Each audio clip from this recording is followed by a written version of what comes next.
madaxweynaha Puntland Cabduul Maxamed Cali Gaas ayaa dib ugu laabtay magaalada Garowe xarunta Puntland kadib markii uu ka qayb galay shirkii golaha amniga qaranka ee lagu soo gabagabeeyay magaalada Muqdisho.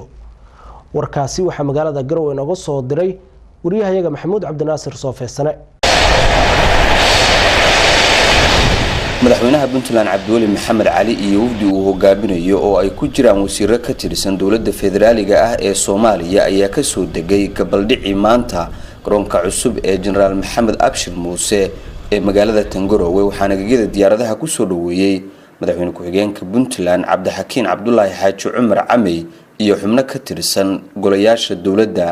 madaxweynaha oo saxaafadda kula hadlay garoonka diyaaradaha ayaa ka warbixiyay safarkiisii iyo shirkii amniga qaranka ee Muqdisho ugu soo dhamaaday. dhanka kale madaxweyne Gaas ayaa hambalyo u diray shacabka reer Boosaaso gaar ahaan kuwii badbaadiyay hantida saaran doonidii caariday. waxaa sharaf weyn oo inaan maanta ku soo laabano caasimadda Puntland ee Garowe anagoo muddo usbuuc iyo xamrana 8 bari u jirnay xamar shirkii madasha qaranka amase National Security Council shirkii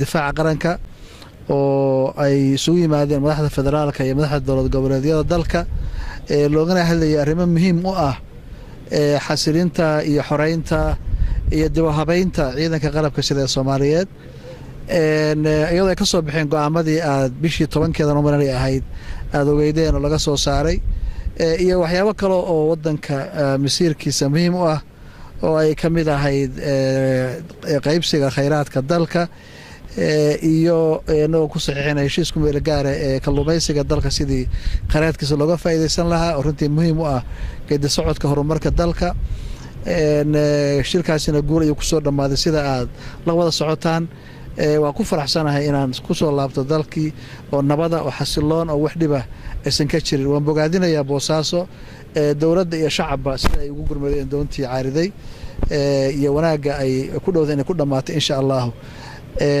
waana isku tashiga Puntland runtii ay ka turjumaysaa aad iyo u bogaadinaya madaxda sii joogtay dalka.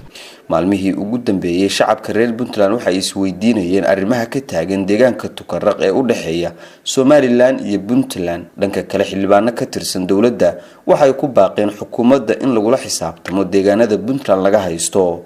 haddaba su'aashaas oo aan madaxweynaha hordhigay waxa uu ku jawaabay